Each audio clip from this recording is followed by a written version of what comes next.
She loves her community and has put her foot and her hand and her mind to making it a better place. She is an open, inclusive, visionary, consensus builder of a leader, and she's an inspiration to me.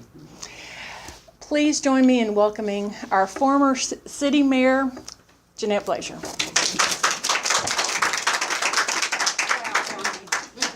What an introduction. Isn't she kind? A little scary, to be very honest. Let me get my goodies here. Let me share with you the direction that I'd like to direct our thoughts today. I commend you, first of all, for the theme you've chosen for this year. Kingsport, 100 Years of Treasures, People, and History. So I'm going to touch on just a broad brush of history, and then in the middle of that history, I will be naming some names, some people as well. But my main purpose is to look at our history and look at some of the, I would say, moments when we had to stop and redirect our attention to where we wanted to be as a community. So we'll start back at the beginning. We'll transfer to those change points, and then we'll conclude with what our current mayor has done with regard to planning again for our future. So it's a cycle, isn't it? But let's begin with the earliest days. And those were days when we had the Cherokee tribe here on the Long Island. We had early explorers like Daniel Boone, the trailhead to the Wilderness Trail is there along the Netherland Road. And some of you have probably participated in taking a tour on that trail. We had the Donaldson Flotilla. Do you know about that? And there is the boat, a replica of the boat there along the Greenbelt. And one of the significant things about the Donaldson Flotilla was one of the passengers on board, and that was Rachel Donaldson, who became the wife of future President Andrew Jackson. And they went on down the river, as you know, and were instrumental in the founding of Nashboro, which became the city of Nashville. Take a little sidetrack with me. This spring, my husband, he's a birder, and he is indeed a bird, interested in literally everything imaginable. I call him my Renaissance man. But he was down along the Greenbelt there in the Netherland area, and he noticed this different looking boat it was on the land, not in the water. And he went up to start talking with some folks around the boat, and it was a guy who was going to retrace that trip by the Donaldson family, starting here and going all the way to Nashville. They had the most interesting conversation, but then Kent has followed that by way of the internet, and he has posted on his blog every day, had a map showing how far he had gone that particular day. So it's very little local history coming alive again. So we are living in an area and blessed to live here where and we still have some property along there that belongs to the eastern band of the Cherokees. When I was mayor, I had the privilege of hosting a visit from that group of people, and we went down and went over the swinging bridge and went to their land, and it was a glorious day of reflection and remembering sweet things about their history. So again, those were some of our early days, and I could go on, but that's not the purpose of my being with you today. You know that the anniversary that we are getting ready to celebrate is not the anniversary of the first Kingsport. You know we have an earlier history that was down in 1822, when Mr. King, who brought salt down from Saltville, Virginia, to take it to customers on down the river and beyond, all the way to New Orleans, came to Kingsport to use the river, and of course it became known as Kingsport. And so that happened in around 1822. And in all of that same era, we had Indian wars, we had the Civil War, we had the Battle of Island Flats, we had this and we had that. But I think it's neat to see those early beginnings and to think about how they helped form who we are today, even though it's been so many, many years ago. We were chartered as Modern Kingsport in March of 1917, and I could go on and on about the people who were responsible for that part of our history. Bonnie has already referenced this building is the building where that visioning by our early founding fathers occurred. And I think it is just simply amazing that we still have this key facility from those earliest days of Modern Kingsport. We all have heard the stories about John B. Dennis, J. Fred Johnson, the Dobbins family, the Bennett family, the Bachman family, the Eward King family, the Chevelle family, and I know I'll leave a dozen people out. But these early founding fathers went through a true visioning effort, though it was it was more individually or a small group, let me call it a small group type of visioning, but they had begun to talk among themselves about the kind of city they would hope to build.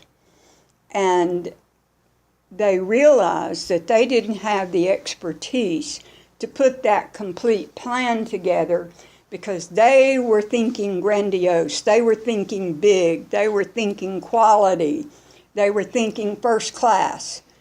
Listen to the words I'm using because these men help form even our culture of today, because those are some things that we still value and that we still strive to make sure happens as we work for the betterment of our community. But Mr. Dennis hired the best possible person I think he could have ever hired when he hired J. Fred Johnson to take the lead in this effort. He's often described as a one-man chamber of commerce. And I didn't get to know him, but I don't know if any of you got to know him or not, but he had to have a bundle of energy. We often, in our leadership training, we often say that one of the requirements to be a strong leader is that of having a sustained level of energy. I think J. Fred Johnson had that sustained level of energy. He was everywhere. But these men brought together a noted city planner, John Nolan, came down from the north to our city to put their vision, their ideas, into a plan. And I think it is noteworthy to remember that years afterward, Mr. Nolan stated that this work was his finest work and most pleasurable work that he did during his long career as a city planner. There's a city in Florida, there are cities here, there are cities there that Mr. Nolan planned. And so we still have that, the vision of that original group put together by Mr. Nolan in place today. There are 44 blocks here in our downtown, and we have attempted to outline those blocks with brick pavers so that we always know where that original plan was. And so we are grateful, of course, to those who went before us, who worked tirelessly to bring about this planned city. But the city planning was not all that was planned. Remember, these are people who wanted the very best. They brought a consultant down from Columbia University to help us plan for our school system. They brought a noted landscape architect in Lola Anderson, to help beautify our city. I happen to have the privilege of living on 1 3/4 acres of the land that was her nursery. All of that land around us, there are 7 lots that are called the nursery lots. And her office was there, her nursery was there, and we had the privilege of enjoying those beautiful Norway spruce trees that were in her nursery until that downdraft in the Memorial Weekend took 12 of our trees to the ground, along with almost 100-year-old red oak tree.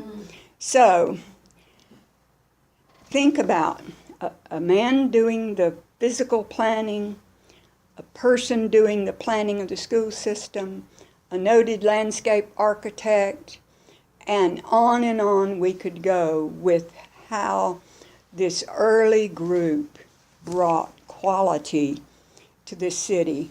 No wonder we became known as what? The Model City.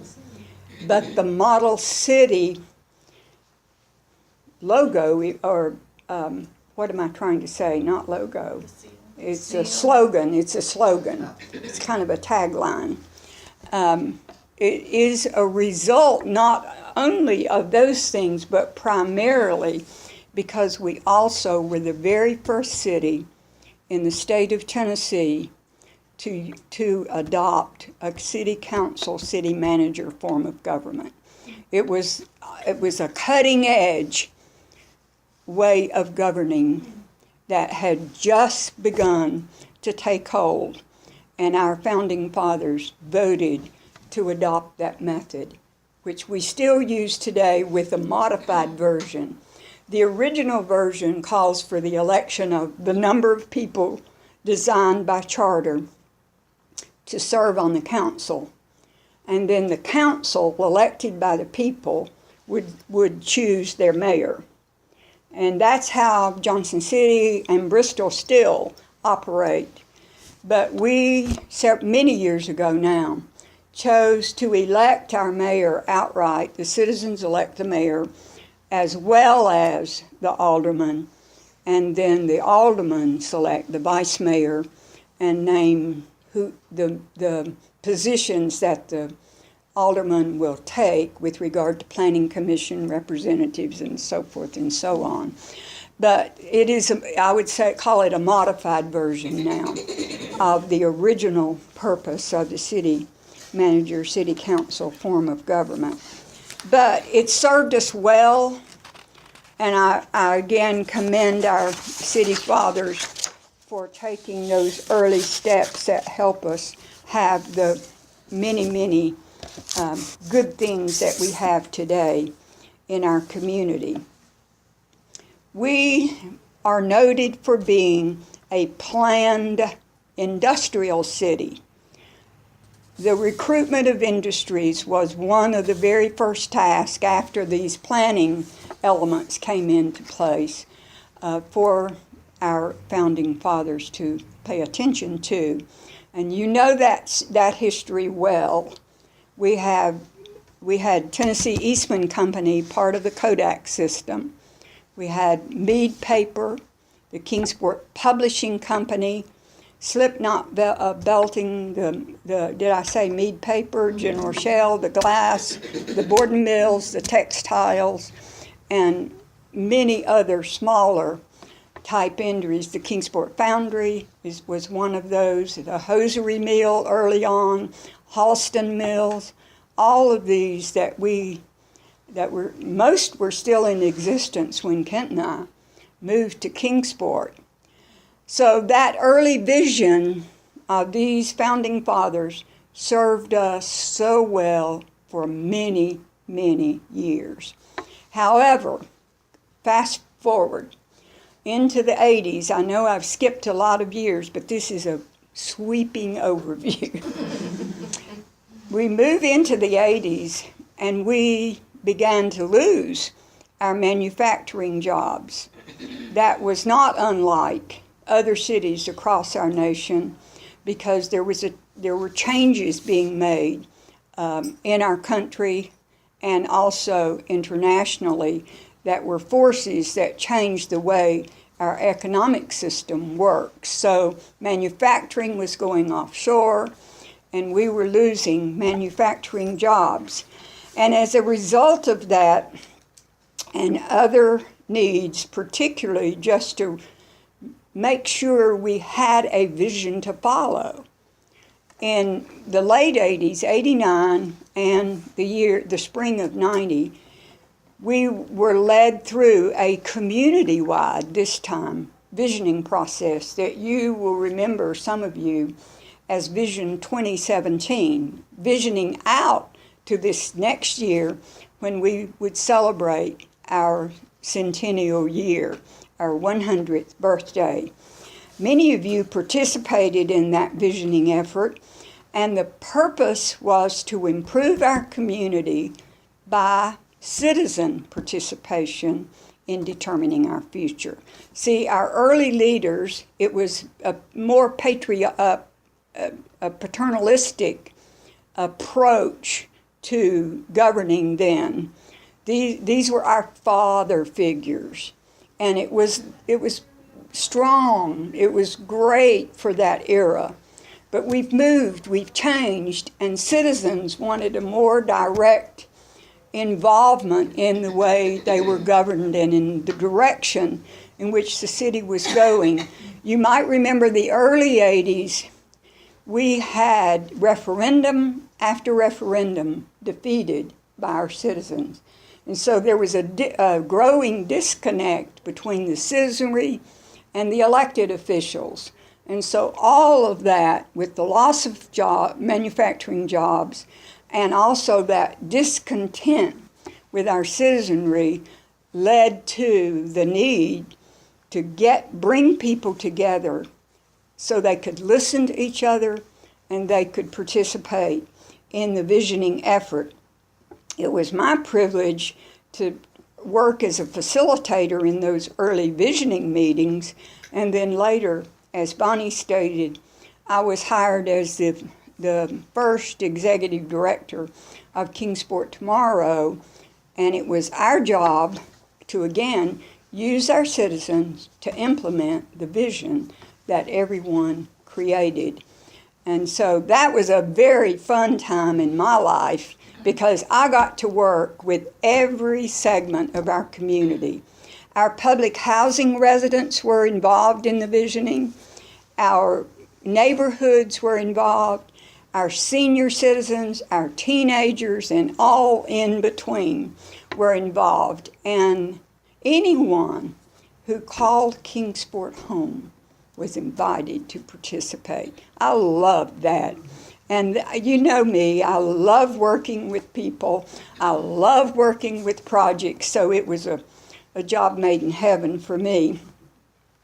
But out of that, I'll never be able, and you wouldn't want me to name all the things that resulted from that visioning.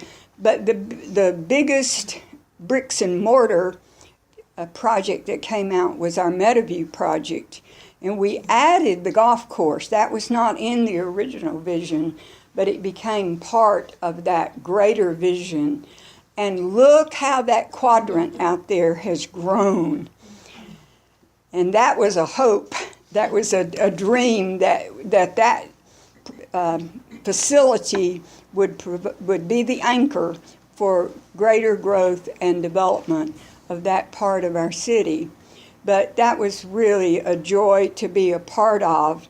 And I have a story. I'm sidetracking a little, but you want to know about the people too, don't you?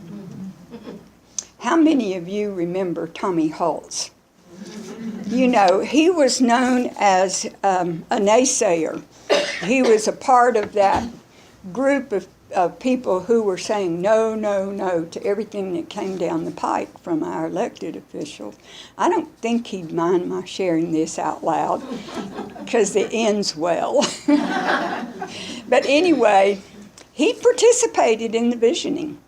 And so I took advantage, or I tried to take advantage of the opportunity to involve him in the implementation. So I called him and I said, Tommy, I'm going to challenge you.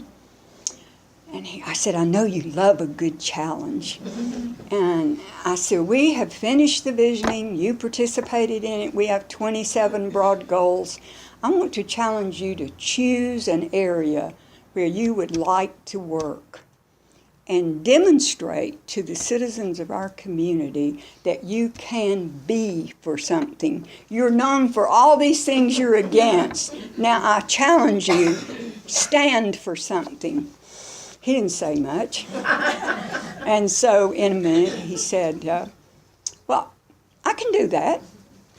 I'd like to work with it was the Convention Center Task Force at that time. And I said, that'd be a great place for you, a great place. So he came to the first, an early meeting, and a few days he called me, and he always called me Chief. He said, Chief, I can't do this. All of his cronies that he had breakfast meetings with and lunch meetings with, they were giving him down the road. I mean, they were riding him heavy. He said, I just can't do this. They're about to kill me. I said, Tommy, you made a promise to me, and I will not release you from that promise. I said, invite them to come on. You know, they can join. Everybody's welcome. So to make a long story short, he stayed the entire time, and he did take a lot of heckling from his cronies. But the thing that is so beautiful, the day the ribbon was cut on Meadowview, if you remember him, he often wore suspenders. He had these big red suspenders on. He put those thumbs through the suspenders, and he was helping to lead tours. And if I heard him once that day, I heard him 50 times say to people, I helped make this happen. And I thought, oh man, and from that day forward to now, I've not heard that man ever say anything negative in public about our community. So I thank God for Tommy Holtz. And he is a friend. He's a friend for life, frankly. And he often calls and he'll say, how you doing, Chief? He still calls me Chief. And I love him. He's just a great man. So the Meadowview project, our Kingsport area transit system, have a quick story there. I won't go into real detail, but we were encouraged by TDOT when we were trying to plan a public transit system to bring potential customers onto the team, and we did that. And we had this lady from Maple Oaks Apartments on our team. And we had a lot of fits and starts on this. It looked like the effort was going to just die off. And we had these early 7 o'clock in the morning meetings, and this lady was faithful. She was there every time. And when it looked like the effort was dying, she almost cried, and she said, you can't let it fail now. I've already sold my car. Oh my goodness. And somehow that energized everybody again. And then the crazy thing, after we had the system in place, the people in the housing project were afraid to ride it.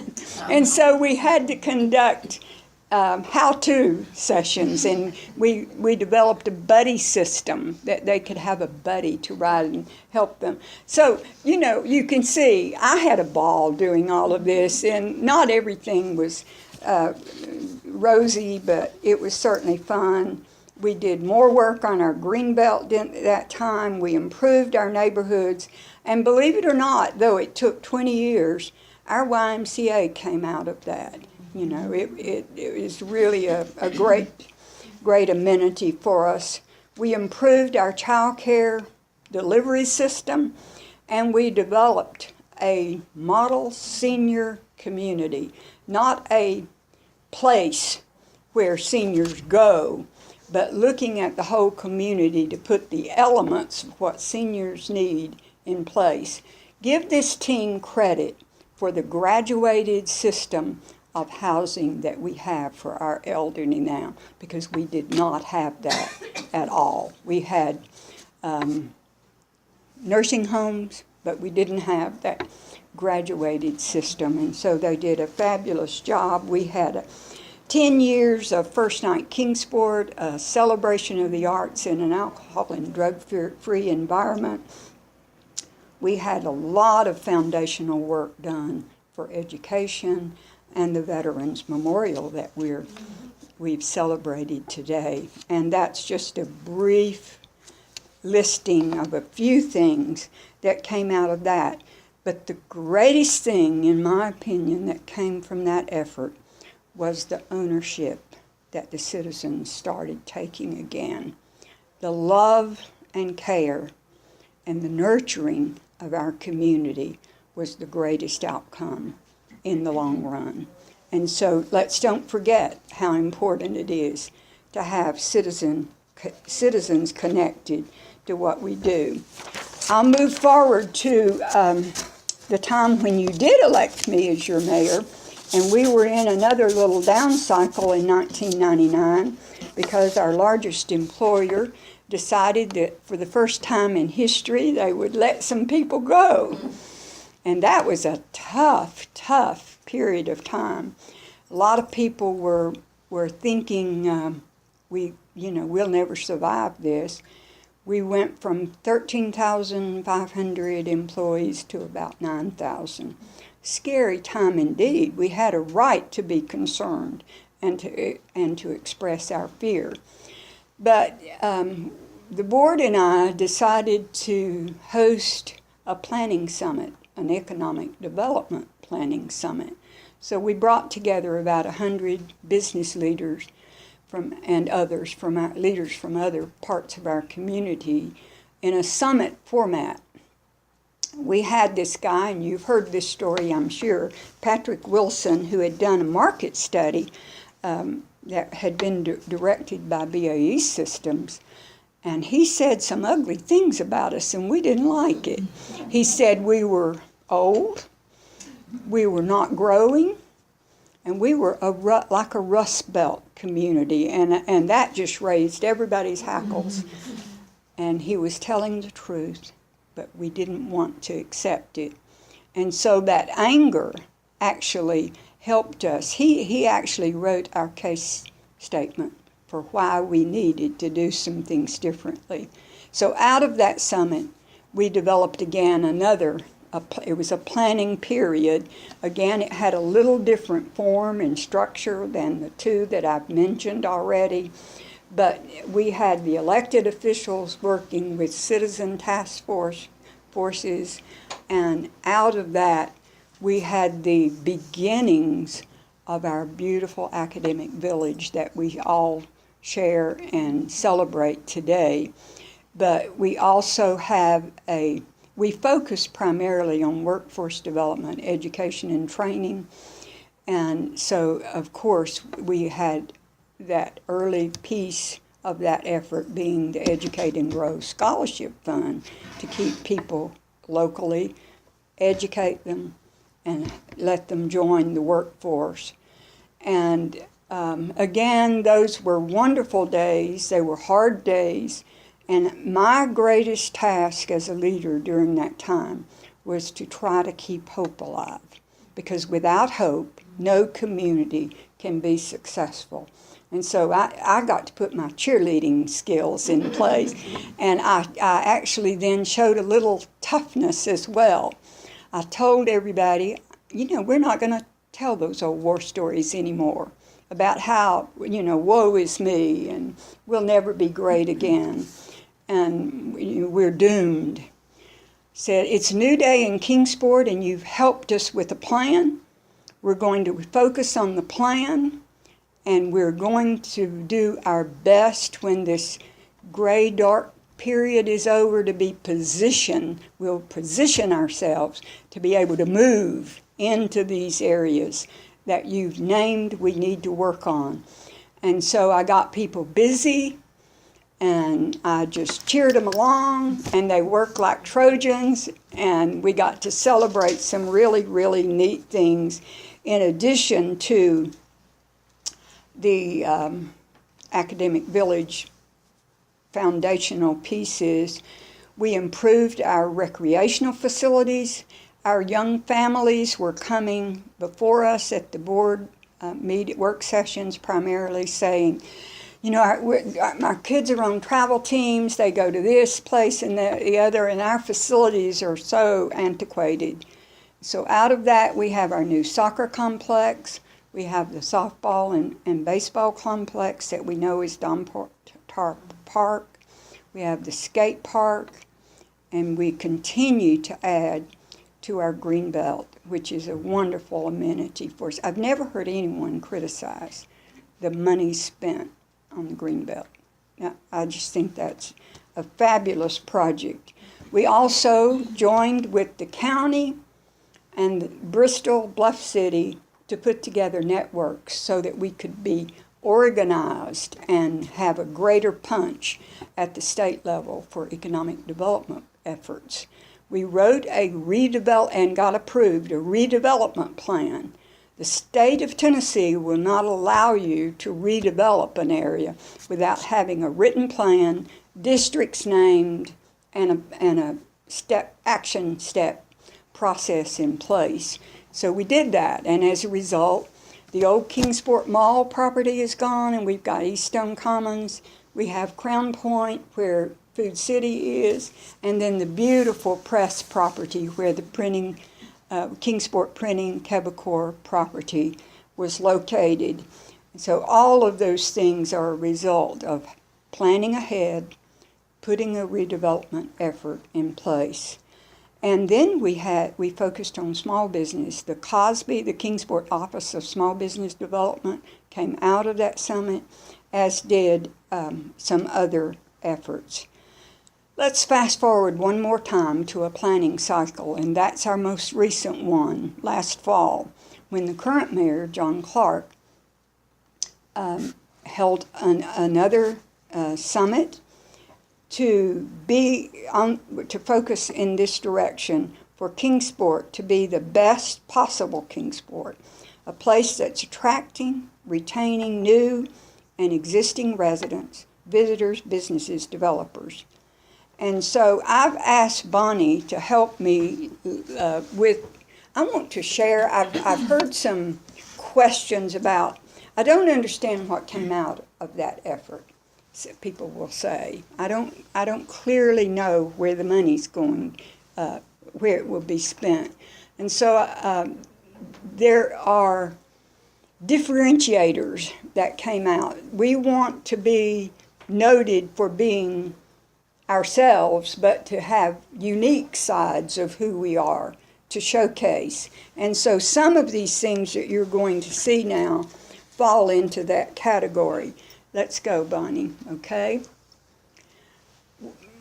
This is a result of the One Kingsport Summit Advisory Commission, who took the work from the citizen input at the summit and then task forces worked with theme areas, and then the theme area people brought forth, their top priorities, and then these are the things that came. Let's go one more time. All right. You know that behind the train station property is an area that we refer to as the old General Shell property. It's kind of seedy and old and doesn't look very good now, but we've got that beautiful Brickyard Park in the back part of that property. So in between that, the new Brickyard Park and the train station property is envisioned and planning for a large outdoor venue space. And you see, I don't know of anybody in the Tri-Cities with a venue, an outdoor venue like that. Do you? It has some real possibilities. So that's one of the things. Now, these are the visions out of that effort, okay? A public mural program. And the last thing I did when I was mayor, and maybe one of the smartest things I did, was to name Bonnie to chair the Public Arts Commission. We didn't have public art as a focus area, and we so desperately needed to just beautify and ramp up and make nicer so many areas. And so this part of public mural program would be one of those additional efforts that we've had from those that we've already had. Other opportunities, are you aware at how tight the space has already become in the higher ed center, the nursing facility, the manufacturing facility, and the automotive center? All of those things downtown that has there at that beautiful campus. So we need to take a look at how to utilize the space, gain more space, and to expand already that facility. So higher ed opportunities. And then, as you know, we continue to focus on our downtown, always, the heart of our city. And so create a downtown master plan for land use, streetscaping, district identification, signage, and so forth. And a lot of good things are already happening. And so it's, again, an enhancer, a way to keep that improvement going. And to give some incentives for retail and restaurant development downtown. And then Base Mountain Park. What other city do you know with a 35,000 acre park in it? Here we have Base Mountain, a super amenity, and it's old enough now that it's beginning to need some upgrades. One of the things that we've been criticized for over the years is we're great at the outset, we're creative and innovative and so forth, but we don't maintain very well. City of Kingsport has taken a lot of hits for not focusing enough on keeping everything maintained, and that's what this is about. And then several years ago, Bonnie's efforts helped us bring in a consultant to work with our citizens to put a design together, a vision together for the use of the Riverfront property. And the city is already, that's where the roundabout, the improvements on Netherland Inn Road already, the city has done that little piece of what we're responsible for, but we need more involvement from the private sector along the way. And I'm thrilled to see the coffee shop there now, and the guy with the kayaks and the rafts. All that's use of the river. It's a great amenity. Let's use it positively and help it become one of our differentiators. And then we are very, very, very behind on new housing development.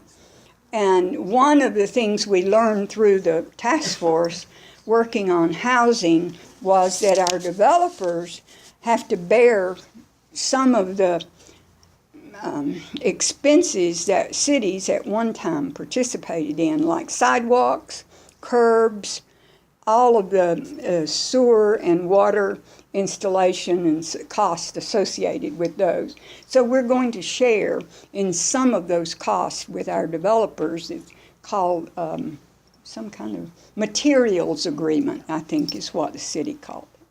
Okay? And then this is a super effort. If you've been through Riverview and you see the beautiful housing upgrades that have occurred there, we have an opportunity for that kind of housing upgrade in all of our public housing facilities. That is, I don't know how it's all going to come together, but the Housing, Urban, and Redevelopment Authority at the federal level is involved in some of this funding and effort as well, not just the city. And then we have an opportunity to upgrade another neighborhood, help continue to upgrade another neighborhood in the Lynn Garden area. We have an annex of our senior center there in the old school building, and that's where the Carvers have their studio. But there are some opportunities to have a pilot program there as a part of Healthy Kingsport and some of the other health-focused areas that we're having. And another gathering places. Neighborhoods need gathering places, and this would help with all of those needs. Bonnie, you might help me with this one. Remember our history. We're a manufacturing, industrial-based city. We have been short on entrepreneur development and nurturing of entrepreneurs. But this differentiator is product creation to encourage manufacturing jobs and new entrepreneurs through creation of a center where testing of ideas, new product testing and development can occur.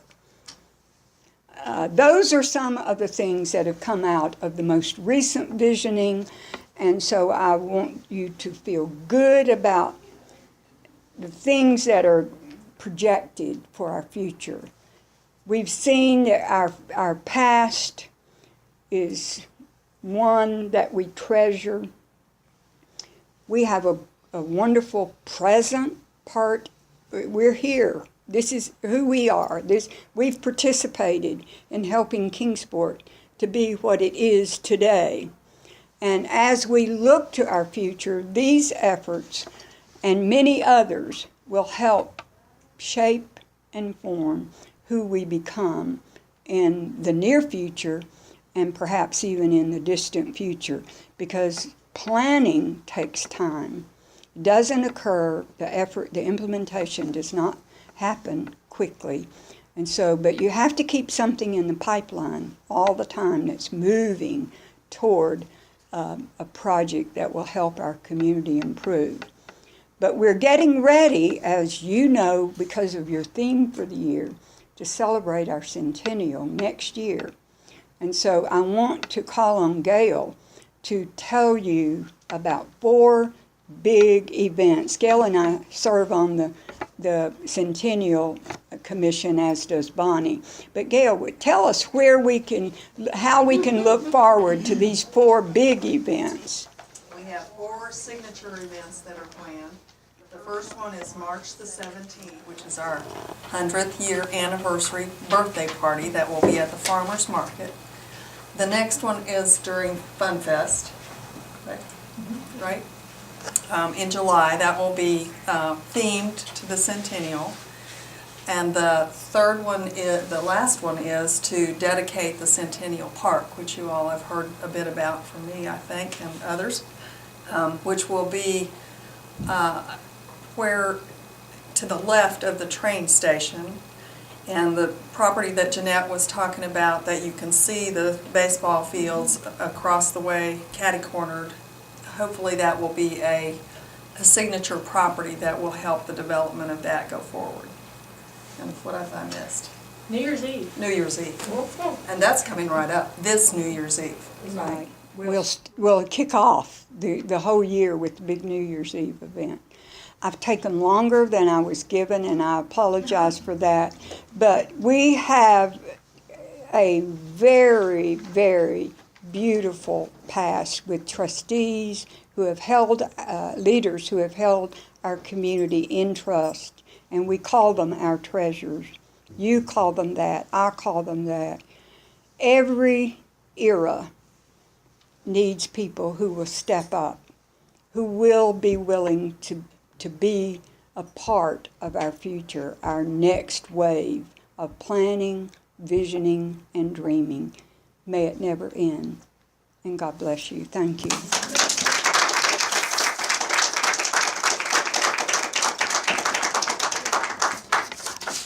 Bonnie, I have one more thing. I have all of these books, and you have a zillion more, but look at this. This book, Kingsport, A Romance of Industry, was published in 1928. The city was 11 years old. And I have a dear friend who is passed on now.